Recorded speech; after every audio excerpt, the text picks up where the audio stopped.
Okay, we are live. Hello, everyone. Welcome to Movie versus Film. Today, we are going to be discussing two films that were written and directed by John Cassavetes that were within the studio system when he was working as a director within the Hollywood studio system with United Artists and Paramount Pictures. So these films are Too Late Blues and A Child is Waiting, which is not discussed as much as his independent films, most mainly because he hated them, so which for reasons which we'll go into.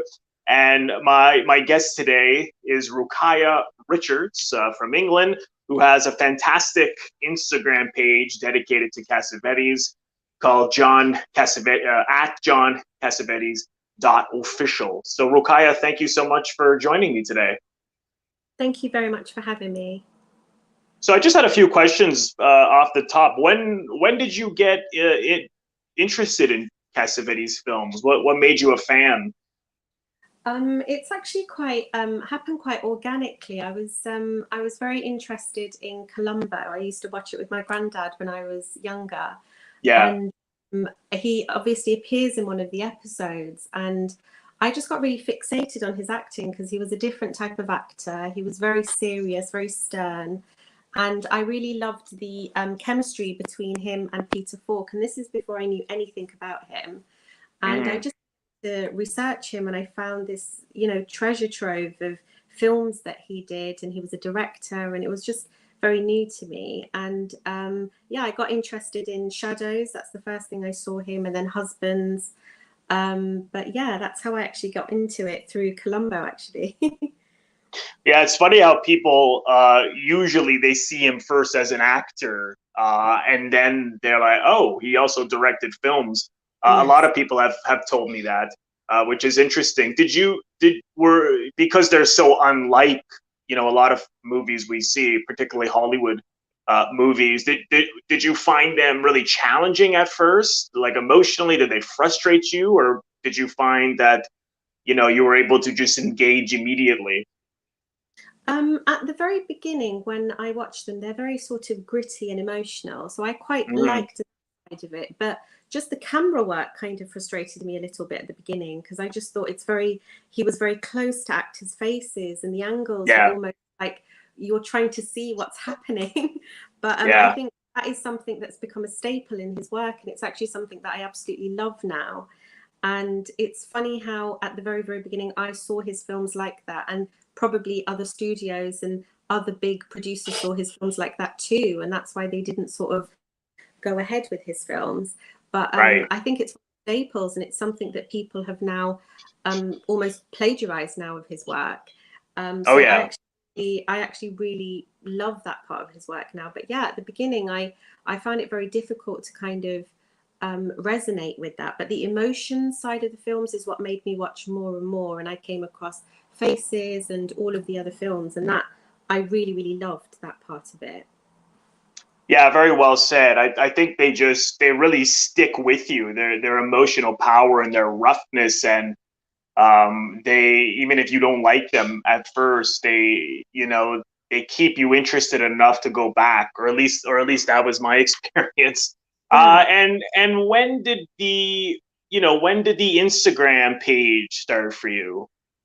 The Instagram page started shortly after I watched Husbands, because I started researching Husbands, and I found that John Cassavetes was very close friends with Peter Falk and Ben Gazzara, and it was just wonderful to kind of see this sort of marriage come together. And I thought, wow, I've come across this, and I didn't actually know anyone else that knew his work, and I didn't know anyone else that admired his work. I'm from England, so obviously over here he's not very well known, he's not talked about, and he probably would be with other screenwriters and other directors and people in the industry, but not as fans in general. And so when and it was actually years later that I actually found out that he was actually married to Jenna Rowlands, who's appeared in so many of his films, and I'd seen in his films, but I didn't realize that they were married to each other. So when I found that out, I just thought, oh wow,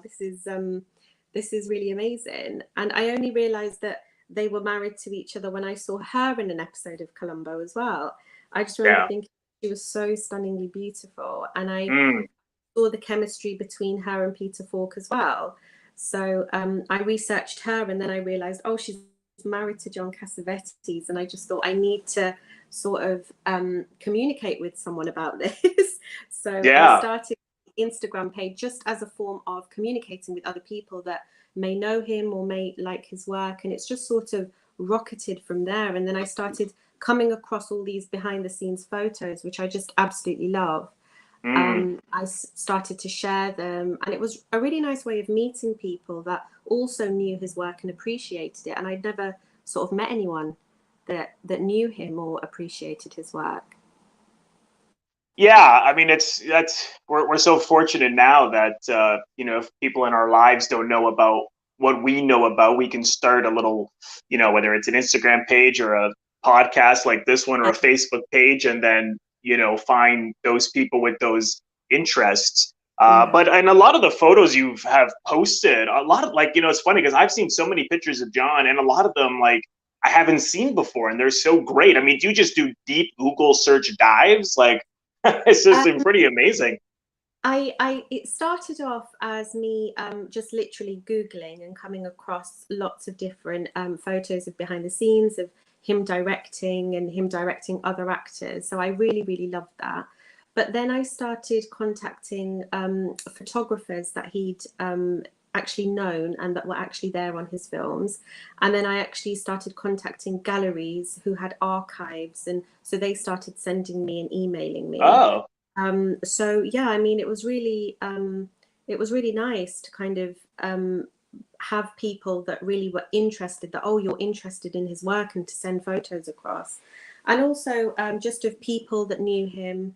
And I sort of kind of came across the photos like that. But yeah, a lot of the time it is just very deep Google searches. And I do just yeah. come across all of these amazing pictures. And sometimes he's not even tagged in the photos. He's with another actor, and so the other actor is tagged, but he's not, because he wasn't as well known when those photos were published. But yeah, and then I just spot him in a photo, and then I come across other photos like that.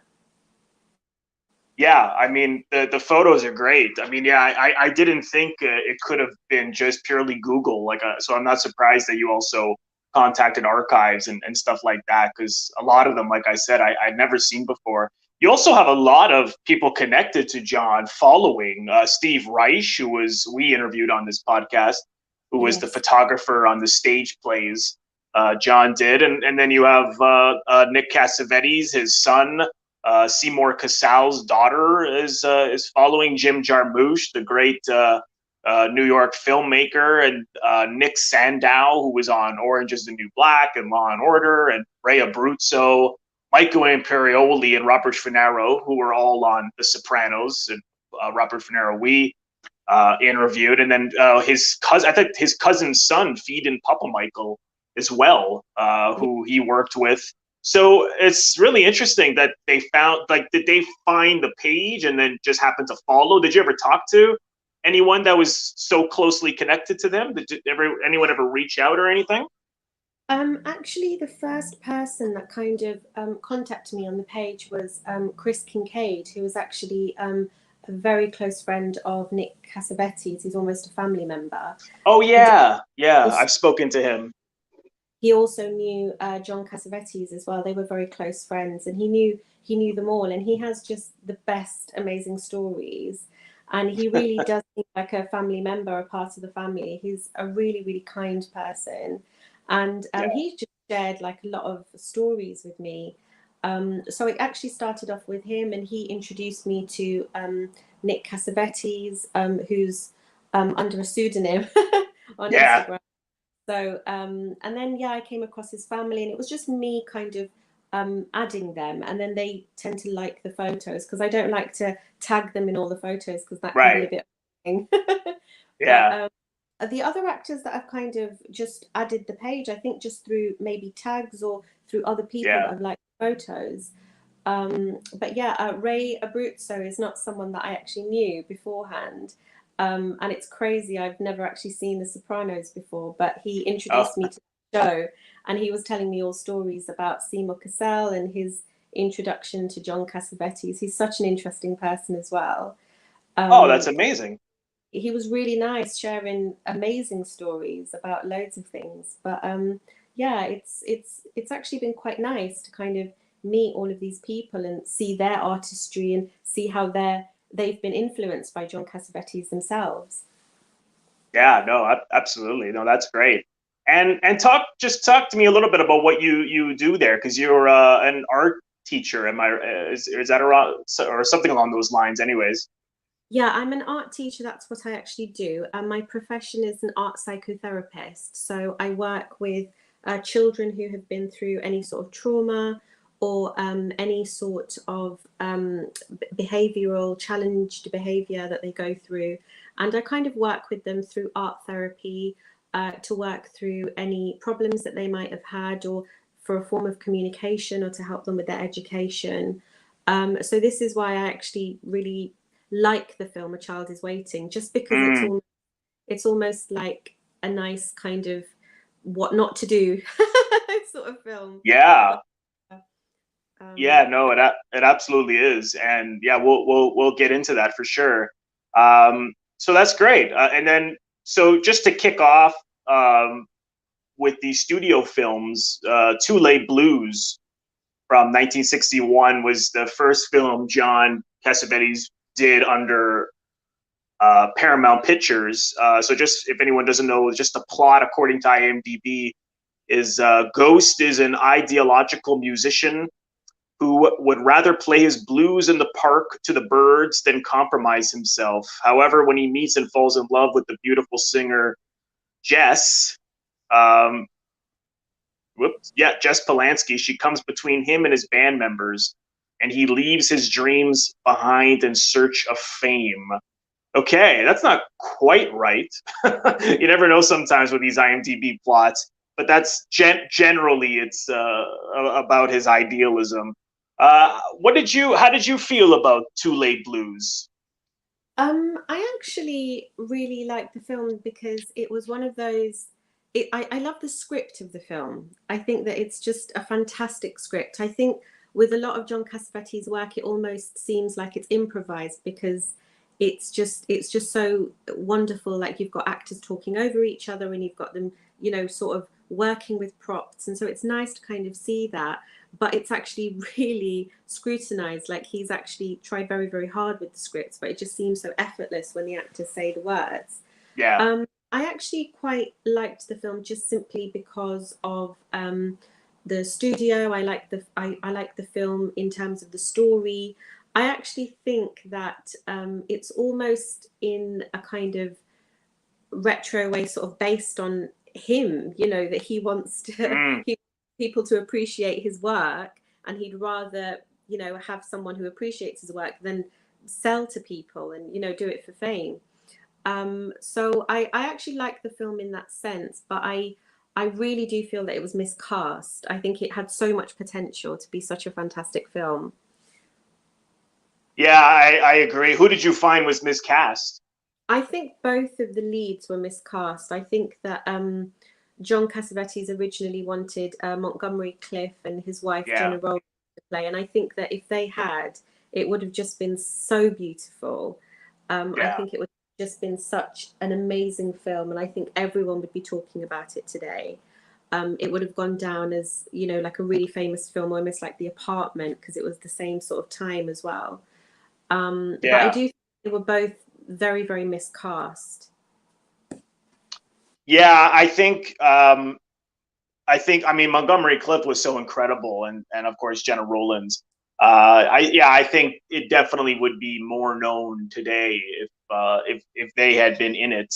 What do you know much about all the problems that went into as to why John ended up hating this movie?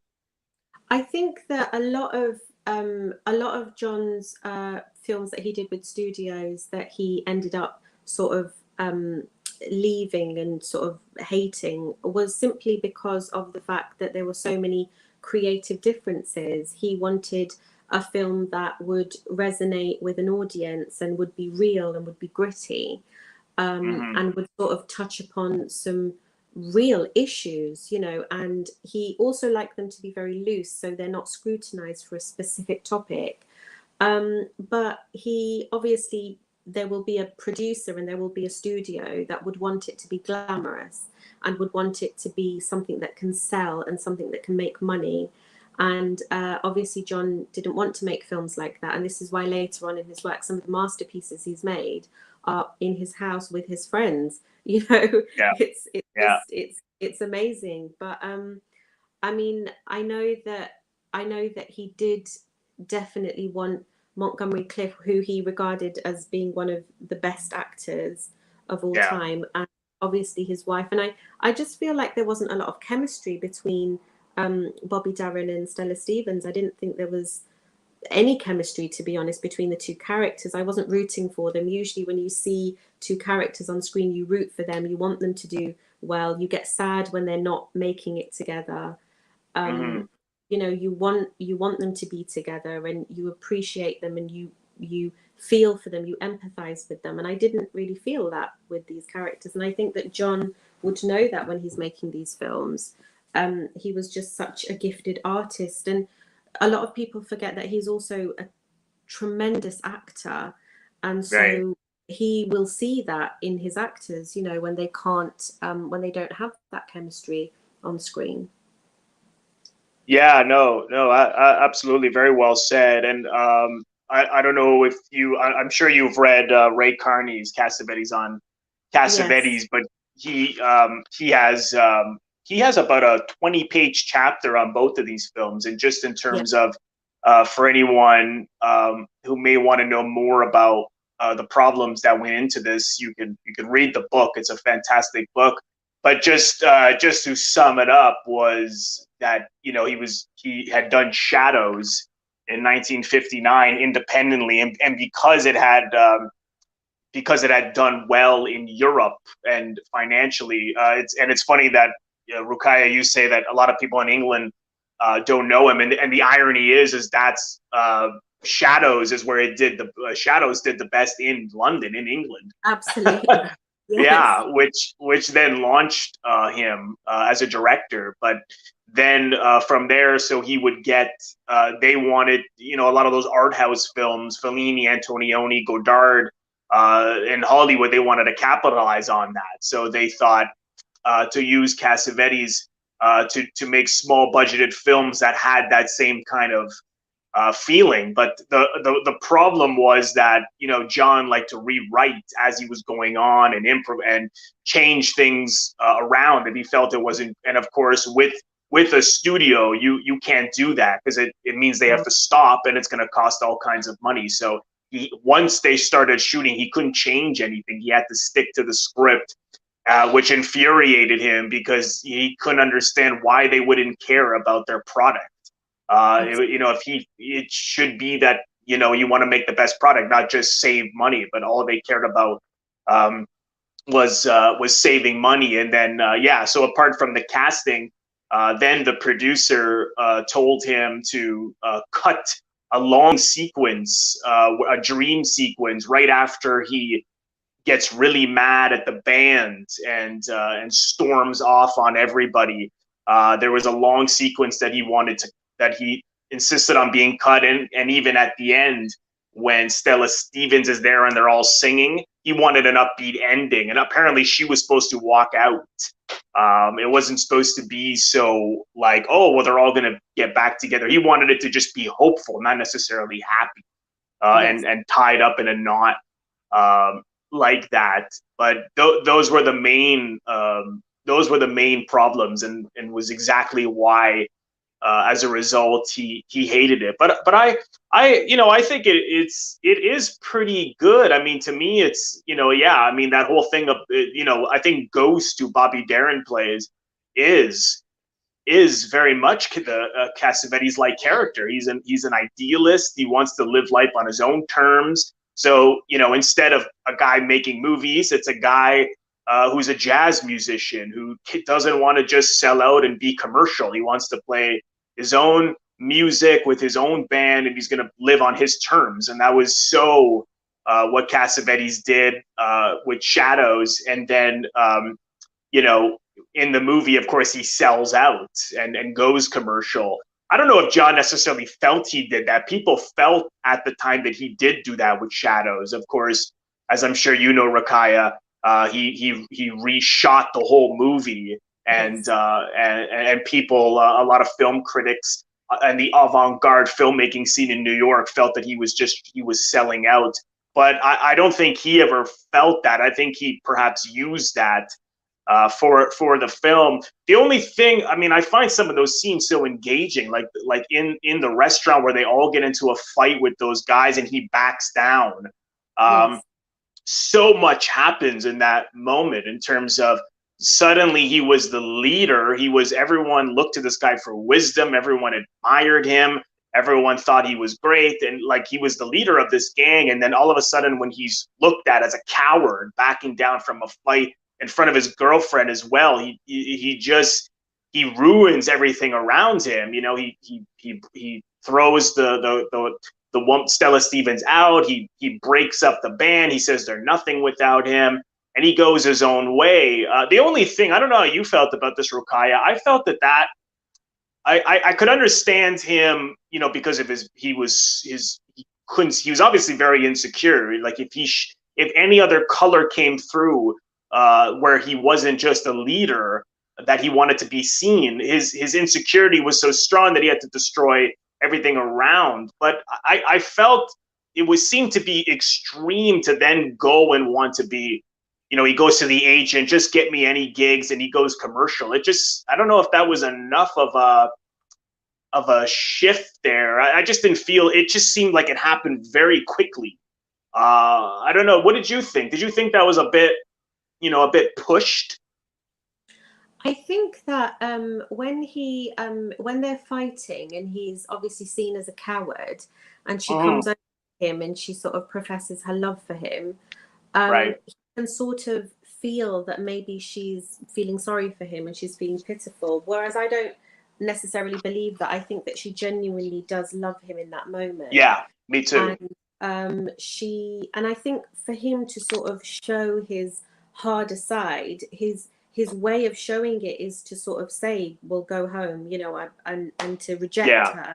And I think in that moment that was quite authentic for me. But yeah, that I liked. Yeah. I think that the rest of it was, I think the rest of it where he sort of sells out and he tells his agent to find him a gig, and he lets go of all of his teammates, and he sort of says, sorry, bandmates, and he says to them that he is the one who owns the band and it's his voice. I kind of feel like that is, like you say, pushed, but I think it's a trigger from the fact that Stella is with someone else when she says, I'm obviously I've got someone here.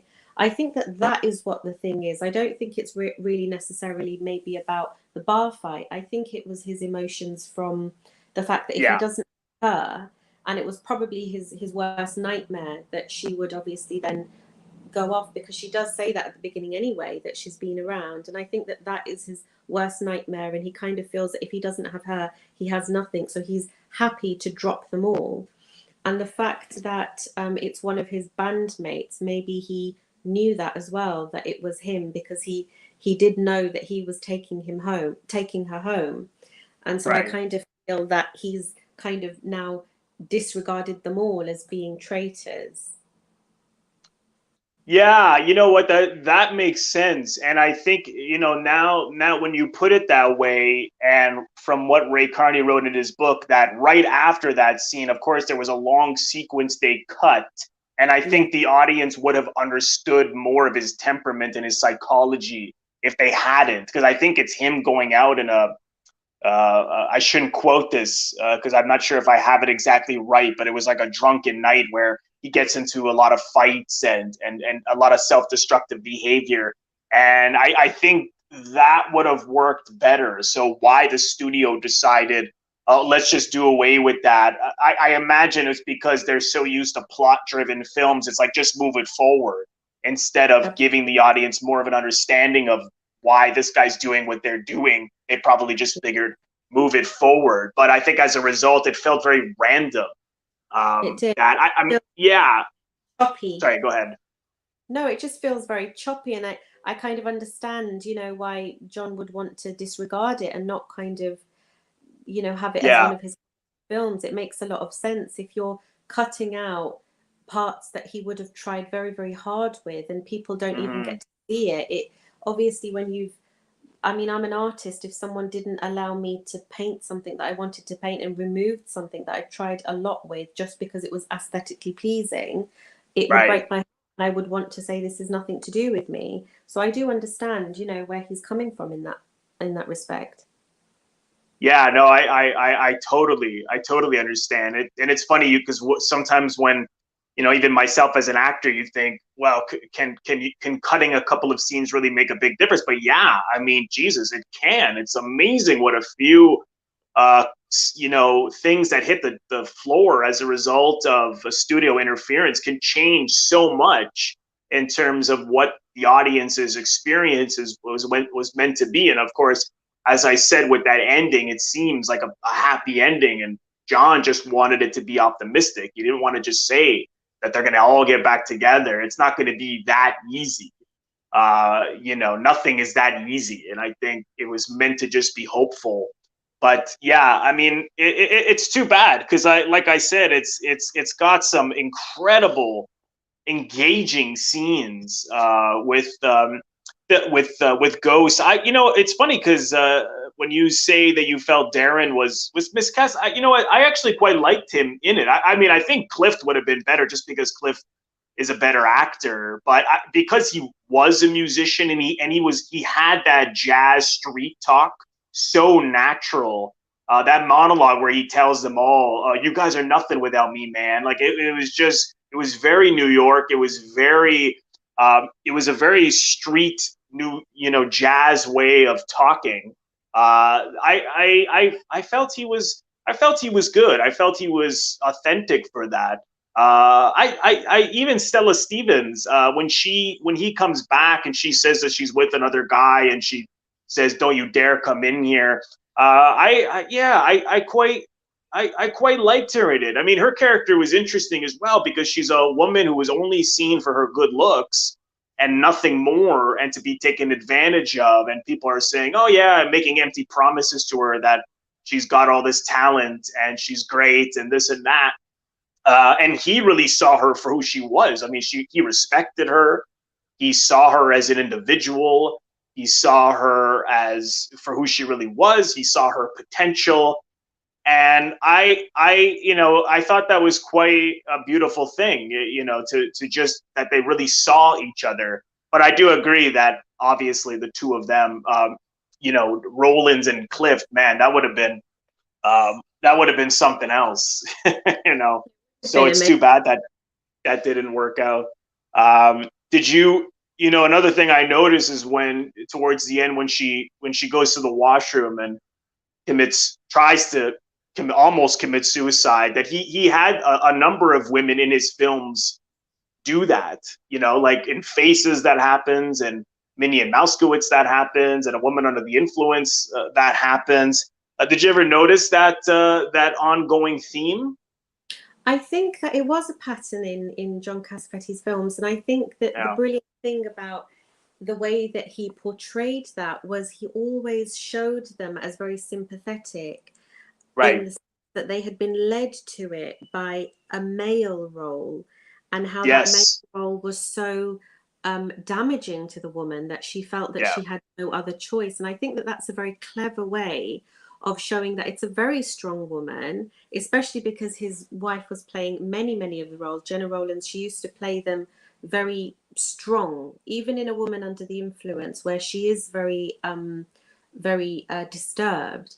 You can tell she's a very strong woman, but because of her surroundings, because of the people around her, Yeah. predominantly men who don't know how to talk to her and to understand her, she's put into a state of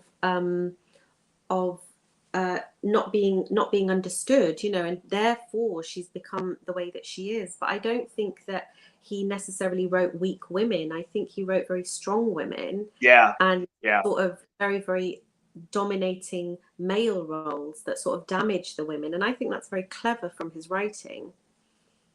Very, very well said. That's true, and that's when I saw that scene again, it just stuck out to me. You know, this is an ongoing theme, and yeah, it's always because of the dominant male, not seeing them or controlling them or whatever it have you. Not that he was necessarily totally always. Not that he was saying that all men are bad. He had a lot of empathy for men and women. Yeah, I just thought that was interesting that he had that in about 4 or 5 of his films. So yeah, I mean, sorry, go ahead. It was a very ahead of its time, because the other films in that era at those times were sort of very chauvinistic, and they were sort of filmed women and damsels in distress and sort of very strong dominating male characters. And I think that he's just had some authenticity in them and just some realism and things that people didn't see on screen. And I think that that's really, really wonderful. And I think that sorry, like you said about Montgomery Cliff, I think it's really interesting because Stella Stevens had been had come in before, and she wanted to do the Elvis Presley film. She was offered it, Girls, Girls, Girls, and she turned it down because she read the script and thought it was absolutely rubbish. And so she decided to accept this role instead, because she was told that Montgomery Cliff was going to play the lead, but then he was replaced with Bobby Darin. So I think that maybe we might have seen Stella Stevens and Montgomery Cliff on screen instead. That's true. Yeah, I forgot about that. Was that, yeah, she was really disappointed. That might be why their chemistry wasn't so great. She's thinking, oh geez, now I gotta work with Bobby Darin. But you know, there's another really interesting moment is when she brings him over to her place, and you know, she gets changed and they're about to have sex, and he says no because he knows that she's doing that because she thinks that that's all he wants from her, and she's saying, I don't just want that.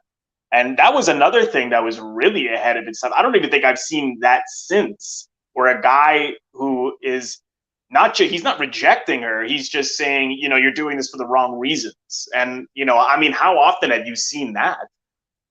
Absolutely. Yeah, not too often. I'm just going to say hello to, in the chat room, Gray 1951. He loves David Ratkin's score. Yeah, absolutely. Me as well. Thanks so much for your comment. And feel free for the people watching to comment and ask any questions. So, yeah, you know, this is also not an easy film to find. I believe that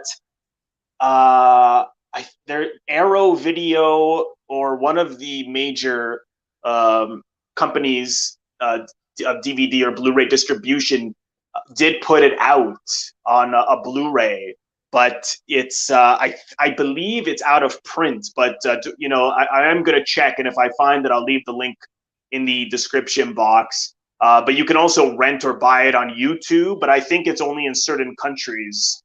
So it's a bit tricky to find, but it's really a really good movie. So that leads me to the next one. A Child is Waiting. Do you know much about the problems with this one, Rukaiya, that John had? Yeah, I think that there were two. I mean, if I were to say two words wrong with the film, it would be Judy Garland. I mean, I absolutely love her as what she's done. I mean, I absolutely love her. I kind of grew up watching her films, and she wanted to obviously be in a role that was very serious, to be taken as a serious actress, and I mean, to appear with Burt Lancaster. And I think that there were, again, so many creative differences between Stanley Kramer and John Cassavetes. And I think that just simply because it would have been something very close to John Cassavetes, it was children, he wanted it to be very much their dialogue. And it wasn't. It was dialogue of Judy Garland and Burt Lancaster. And I think he also wanted it to be a lot about the parents and how they're dealing with this. It would have been completely new, you know, a completely new film. People hadn't seen before, a topic that people hadn't seen on the screen before. Definitely not at that time. So yeah, I know that there were a lot of creative differences, but a lot of them would be between John Cassavetes wanting to be about the children, about the struggles that they're going through, and very much maybe individual children as well. But obviously, it has to again be glamorized. It has to be something that's going to make money, and it has to be something that has a lot of screen time for the big build stars. Yeah, very, very well said. I mean, the problems John had here were much more than with Two Late Blues. And again, for anyone who may or may not have read Ray Carney's Cassavetes on Cassavetes, he talks about this in the same chapter as Two Late Blues. But just to sum it up for the audience, John, yeah, he was under contract at Paramount to be a director for another film they were going to do after Two Late Blues, and it was taking too long. There were some problems to get that film started, so he was able to get lent out to work for United Artists because he had become very friendly with Burt Lancaster, who was supposed to do this other film with John, and then he wanted John to do A Child Is Waiting, and Stanley Kramer liked Cassavetes as well, so.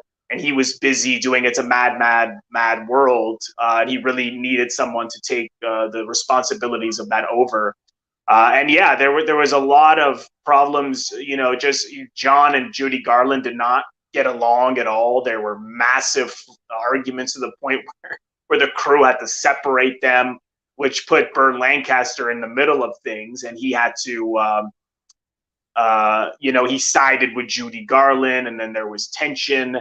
And so on and so forth. But the main dilemma was once they edited the film was that John felt that the film should be saying that these children can live in the world, they can have their own lives, and that we, the humans, are the dopes. We're the ones looking at them just because they have a mental disability as being strange or odd or all sorts of terrible things, and that's not true. It's just what they are their own people. They're great people. They have a lot of abilities.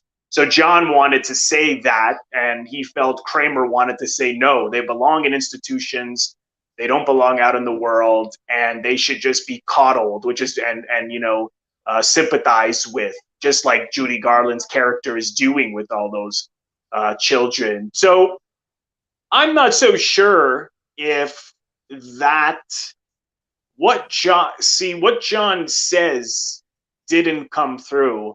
I think came through, about maybe not 100%, but I think that message was there, that they could have their own lives. I mean, what did you think? Did you think that came through at all, Rukaiya? I absolutely think it came through because I Yeah. think with a lot of John Cassavetes films, he himself knows the potential because he knows what he's intending to the film. We don't get to see that side, yet we do see the message that he portrays. Obviously, all he's seeing is the fact that it could have been so much better, but we don't see what he actually originally had planned and Right. what he cut. And he actually told Abby Mann, who's the screenwriter for this film, and he said that he cut the film himself, and he said he's edited it, and he goes, he wants him to see his version, which Abby Mann said he never saw. But obviously John seeing that version, which we both know would have been amazing because it would have been his edited version, and then to have this version, he's obviously disregarded it. And obviously I think that it's really sad because I think that to see a film that would have been edited, it would have come through the message so much more. But because we're just seeing this version, the message still comes through, absolutely. And I think it definitely comes through with the children being able to live in society and be able to continue with their lives. Because I mean, I think Burt Lancaster says it in the film as well, that what is normal? It's our interpretation of what normal is. And I think it's actually quite interesting, actually, because the children in the institute are not all of the same. They don't all have the same disability, or they're not all, they're completely differently abled. Yeah. You've got children in there, you can see that they're on the autism spectrum. You've got some children there that have Down syndrome, a lot of different children, and they wouldn't all be in an institution together. And to put them all in an institution together is just so sort of crude, to sort of say that you're all in Mm. one section. That's really awful. That's sort of not even allowing them to be individuals almost. So yeah, I think the message definitely comes through. I definitely see that.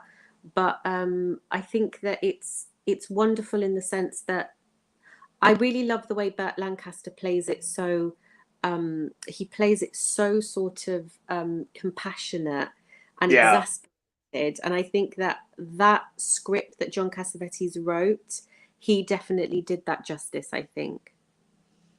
Yeah, I agree. There is that scene that, which is also in Ray Carney's book, where, right before he shows Julie Garland's that other floor of people with different mental health issues who were purely coddled or purely Yeah. given compassion to, and were not shown any other alternative, and how, they as a result, couldn't function.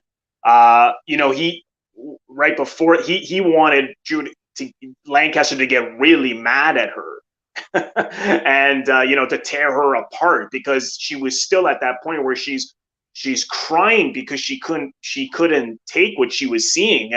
And I kind of understand why John said that, because I think would have wanted Lancaster to do that, because it would have been more like, what, like, enough of this. Like, again, like you said, Rukaiya, it's the perception.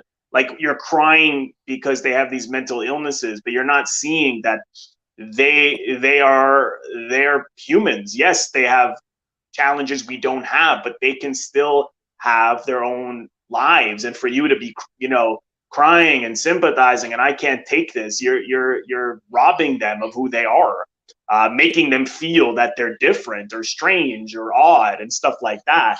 And I actually wonder if perhaps that he did really tear into, or if the audience would have felt the message more. I don't know if that did that pop out to you at all. I think it would have. I think it would have been something very real to a John Yeah. Cassavetes script, of someone showing a lot of emotion, not just sort of staying within the boundaries of what they've been told to do. I think it would have been so interesting for him to do that. But I think that, again, with the dynamics of this film, I think that with Judy's acting in this film, I just really thought it was really wooden, especially against Burt Lancaster's exasperated version of, his character. I think that with too much emotion and her lack of emotion in the film, it wouldn't sat very well, because you would have had an actor that was being very, very strong and an actress that wasn't being as strong. So it might not have really gelled or worked very well. But I think definitely if he'd done that, the message would have come through very well. Yeah. I don't, I actually found she was quite emotional, because even in that scene, she was crying, and she has that tenderness about her, and this sympathy and compassion that you giving everyone. But you felt that it fell flat.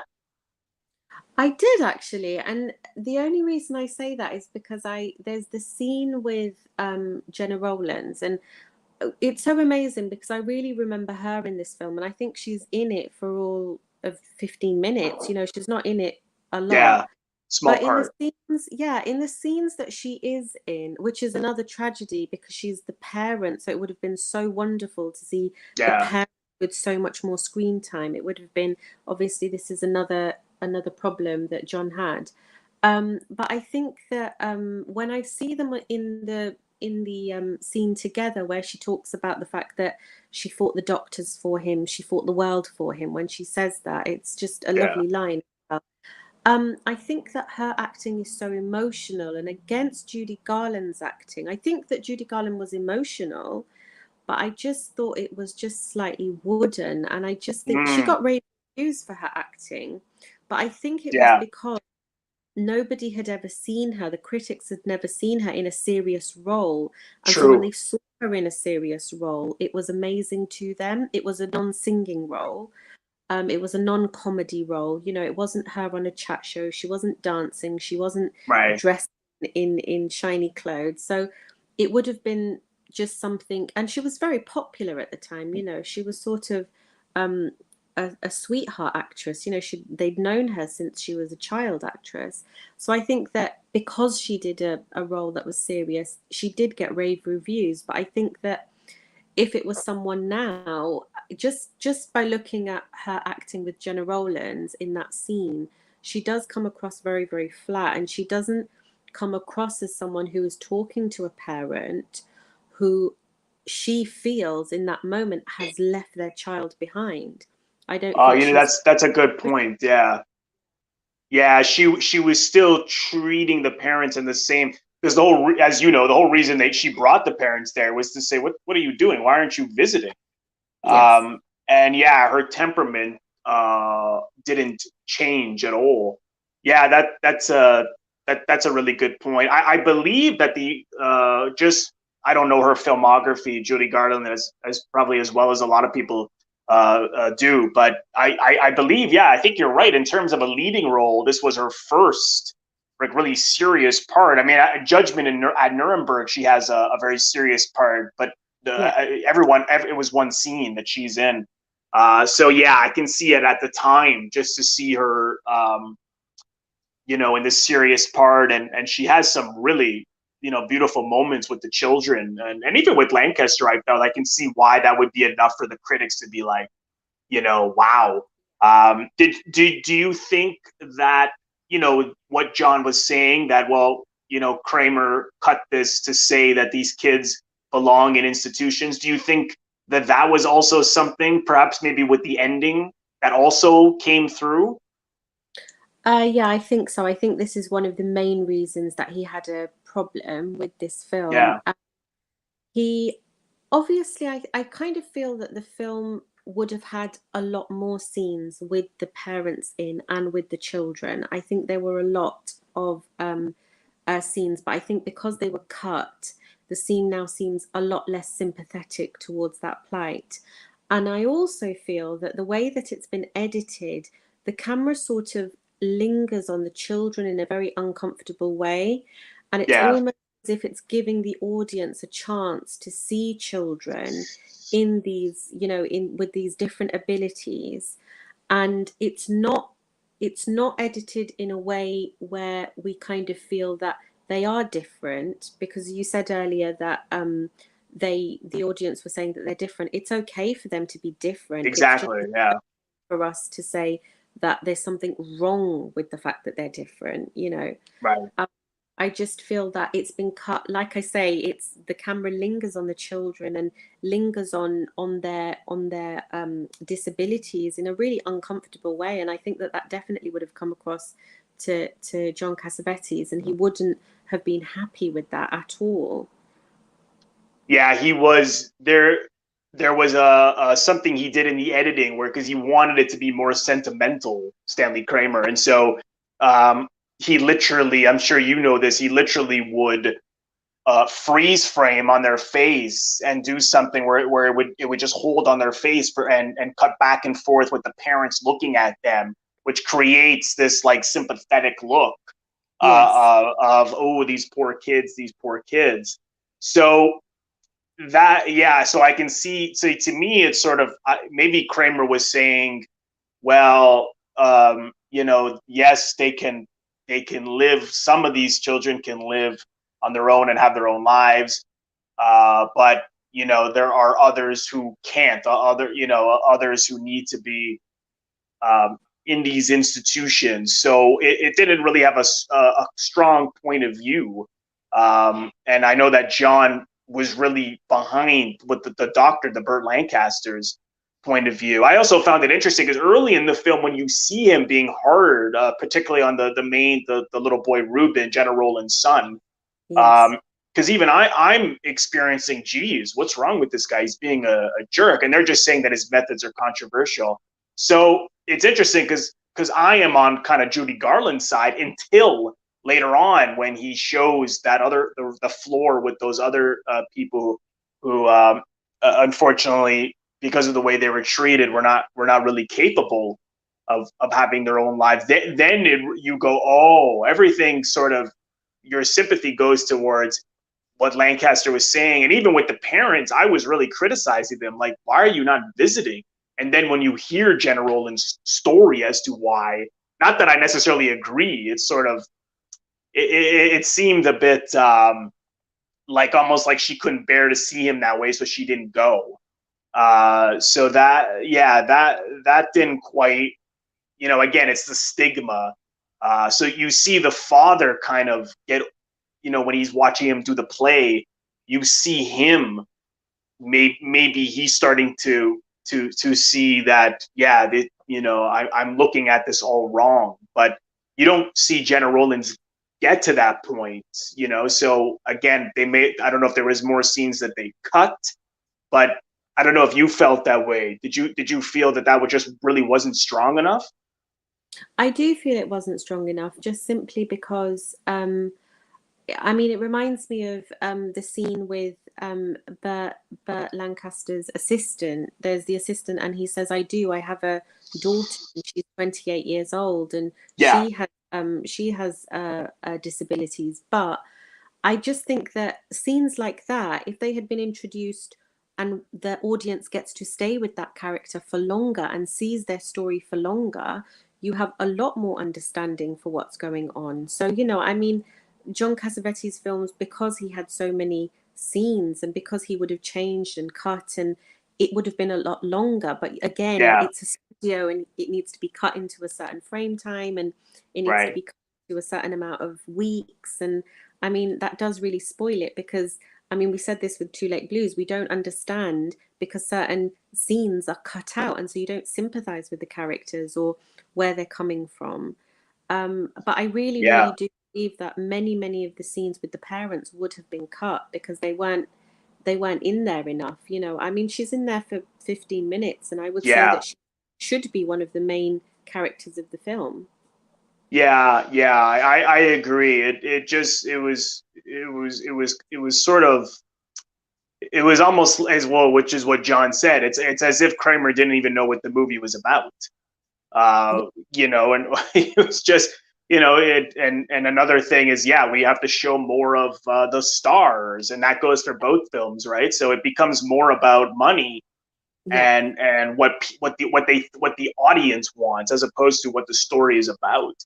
Yes. Which I'm surprised because I mean I really like a lot of Stanley Kramer's films. So why he would go behind John's back and recut his film, him being a director himself, is beyond me. But it's a shame. But I mean it is an enjoyable film, both of them. And there's another really great scene in A Child Is Waiting where the politicians show up. Of course, John Marley, who was in Faces, and I forget the other actor's name, but he was in a number of Cassavetes films. He was also in Raging Bull, Scorsese's film, and of course, the typical politicians are only interested in giving the hospital money if some of these kids can go on to work. Otherwise, what's the point? It's only if they can add to the economy. And I love how Lancaster gave them hell to think, well, even if they can't work or do what you want them to do, they deserve to be helped. And he really lets that scene play out. I thought that was a real Cassavetes touch. And that last scene too, I love where, I mean, I don't love, I mean, I think Kramer put it there to get his message across, which I don't like. But the, when Judy Garland's talking to that boy and telling him to come in and calls him darling, and then he says darling back and she laughs like, how dare you call me darling? Like, I just thought that was the boy must have just done that. It was so perfect. Yes. And there was and it was funny too, right? And it's not that that was another thing with John. He was like, these kids are funny. and you know, you're just making everyone look sad, or oh, these poor kids, they have no lives. And you know, why can't you laugh at things they say? So I'm glad he wasn't able to get rid of everything. Um, Absolutely. you know, and that last scene in particular, I think that was such a brilliant moment.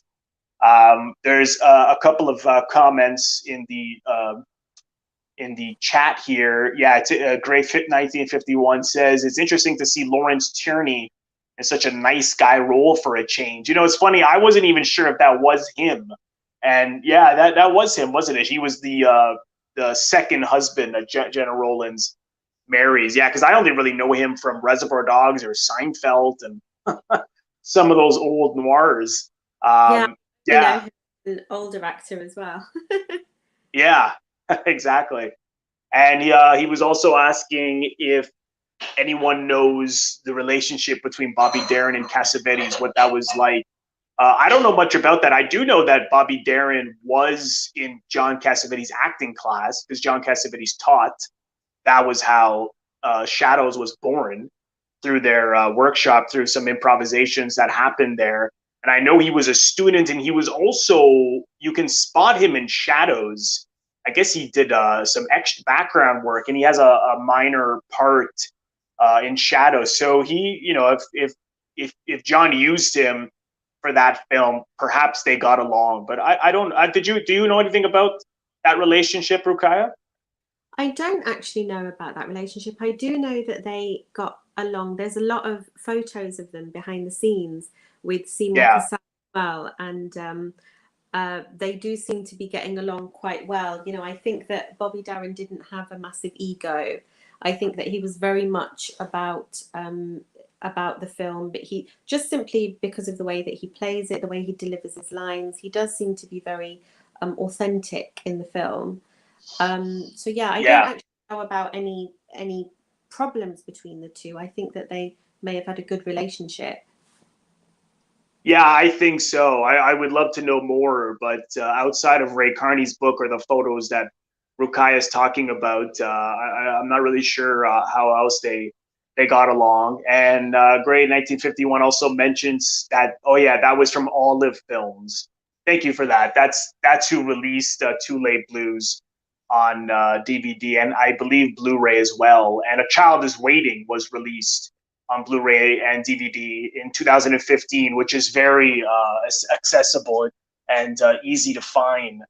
Um, so yeah, so you know, I like I said, these films are not, they're not talked about much. They're easily dismissed because of John's feelings towards them, which I completely understand. And of course, his independent films are, you know, far superior. But these I always like them, and I do think that they deserve to be discussed in length, because there's a lot of really good stuff in them. And I, you know, I've seen them both more than once, and I'll probably watch them again at some point.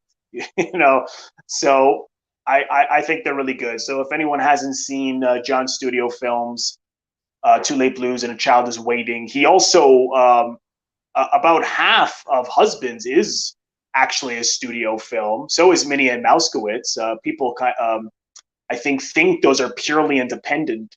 And of course, Gloria was a studio film, and so was Big Trouble, his very last film. Yes, So yeah, I wouldn't even mind discussing some of those some other time with you, Rukaiya, if you were definitely. interested. Yes, definitely. This film, A Child Is Waiting, it really does remind me of Run Wild, Run Free. I don't know if you've ever seen that film. It's 1969. It's a British film. No, I It haven't. it has John Mills in it, and Gordon Jackson and Sylvia Sims. And the little boy is played by Mark Lester, and he does seem to be on the autism spectrum. And he's a child that doesn't talk. And it starts off very similar to the way that A Child Is Waiting starts, with the Oh, parents being very exasperated and thinking that there is something wrong with the child. And Sylvia Sims in this role always reminds me of the way that Jenna Rowlands plays the character. She plays it so sort of sympathetically, but so sort of, there's nothing wrong with my child, and I'll Right. get my child the help that he needs, but I'll fight the world for my child. He's absolutely fine and he's going to be okay. And it's such a beautiful film. I didn't even know about this film until my dad sort of asked my brother and me to watch it, because we're both teachers, so he really wanted us to see this film. And she really, Sylvia Sims in that role, she just plays it so beautifully. And Gordon Jackson, who's the husband, actually, unlike this film, is very unsupportive, and he really does think there's something wrong with his child, and he really does sort of shout at her and shout at him. And then he meets John Mills, who has a bird, and so he communicates with him through this bird, and they start to have a relationship. And I think that's really sort of wonderful in that sense. But again, I think it shows quite a broad fact that that the autism spectrum is quite a broad spectrum. And so like in this film, Ruben, he doesn't always necessarily know how to show his emotions, but he does show them when his dad drives away. He's Burt Lancaster is holding him. I think that's such an authentic scene. Yeah. It's so authentic even now that a child would react like that. And then again, when Jenna Rowlands gets into the car, and again he runs after her then as well. Yeah. It's wonderful to see those sort of authentic moments, and I think that definitely John has got that across to us, that is the parts of the film that we do understand, that do definitely show us what he actually intended. Yes. It's sad that obviously the rest of the film that he wanted isn't there. Yeah, very well said. I agree, and those scenes both really choked me up. Are really beautifully acted and authentic, as you say. What was the name of that British film you mentioned? Run Wild, Run Free. It's from 1969. It's a British film. It's got the actor John Mills in it, and Mark Lester plays the little boy. Mark Lester from Oliver. So it's actually a really, really nice film. Okay, great. I'm gonna look that one up for sure. That one sounds really good. Well, Rukaiya, thank you so much for joining me today to discuss these films. Yeah, you're welcome. I really enjoyed it, and thank you so much, everyone, for your comments. There's one last question. Did the boy who played Ruben do any other movies? I'm not sure. I have to look him up. Do you know Rukaiya? Anything about that actor? I don't actually know about the boy who played Ruben, actually. Yeah, neither do I. But if if a simple IMDb, sorry? It'd be nice to research that, actually. Yeah, I don't know. He was quite good. And as we know, he was an actual actor. All the other children, as I'm sure you know, Rukaiya, were all children who actually had mental health challenges. But yeah, no, he was very, very good. But yeah, if you just do a Google search, you can find out more about him. And again, for anyone on Instagram, go over to Rukaiya's fantastic Cassavetes Instagram page. It's at John Cassavetes.official. And the link for that is in the description box below. And yeah, one more. Wasn't Billy Mummy one of the kids? That I don't know. I don't even know who Billy Mummy is. Or movie. I'll have to look. If you go on IMDb, check out the cast list, and it'll tell you everything about that. Well, Rukaiya, thanks again so much. This was a real treat. Anytime to talk about Cassavetes, I'm there. Sorry, go ahead. Blues. I completely forgot to mention that Seema Cassell can really dance. Oh right, yeah. Yeah, he's great. I mean, he was just such a great actor and great friend of Cassavetes. They were like brothers. I mean, he was pretty much in every single film John did, with the exception of 2, I think, 2 or 3 at most. And just a really, really great actor. Well, again, thank you so much, Rukaiya. We'll have to just do the other studio films perhaps another time. Absolutely. Okay, and for those of you joining for the first time, if you haven't already done so, please consider subscribing to our channel by clicking on the subscribe button, which you can find right next to the description box below. And then click the bell in order to get a notification every time we release one of our new videos or go live. Okay, thank you again, everyone, and we will see you next time.